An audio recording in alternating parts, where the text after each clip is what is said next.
So I have been talking to these chiropractors in the Team Ringdinger group, and I need to go make a printout right now of a form that I need to fill out. The investigator of the Texas Board of Chiropractic Examiners actually told me to file a complaint against the main guy, which of course is Johnson, and he was putting out a video a day for a bit there. He didn't say anything about taking a break, and all of a sudden now he's gotten real quiet.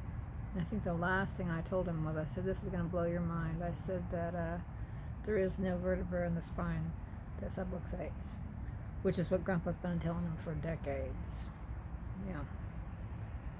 Anyway, I have, I'm sure, come across credible and knowledgeable. And if anybody just looks me up, they can find my website, and the fact that I'm in the top pitches. Well, I was in the top of the search engines for the longest time on Atlantic occipital joint. Anyway, I just know my website exploded before, and I have a feeling that just looking for viral status on my cry to the public, hey, you don't need those jerks. I could show you a paper trail. Shit.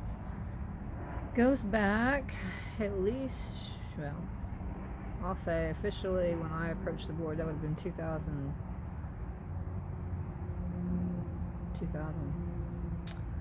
I think it was. Anyway, 21 years at least officially that they have had the chance to well, actually before that, let me think here, 1990.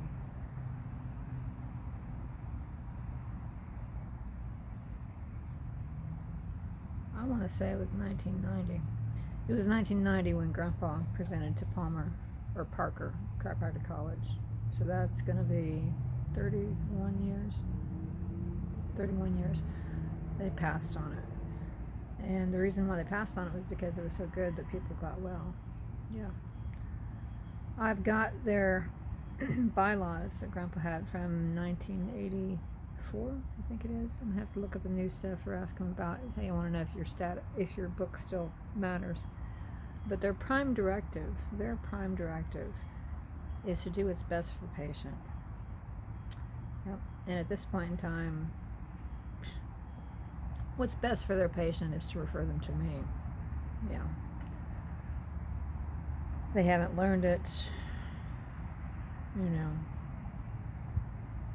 They need to pull out this work first before anything else. And that's what's best for the patient.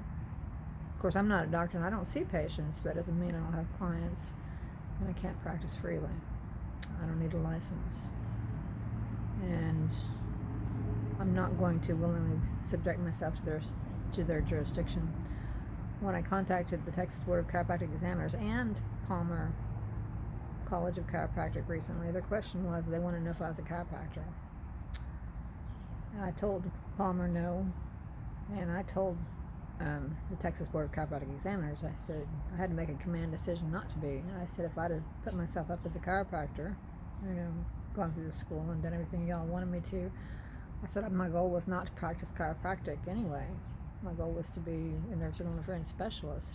So I said I was going to do my grandfather's work. So I made a command decision not to be a chiropractor, because had I gone through the hoops of becoming a chiropractor and had a license, I said you all would have had cause to yank my license. So I said, no, I'm not a chiropractor. Anyway, once again, we are what chiropractic should be. So I can't imagine that anything but a coup is fixing to happen. And God is the one that's setting it up. Yep.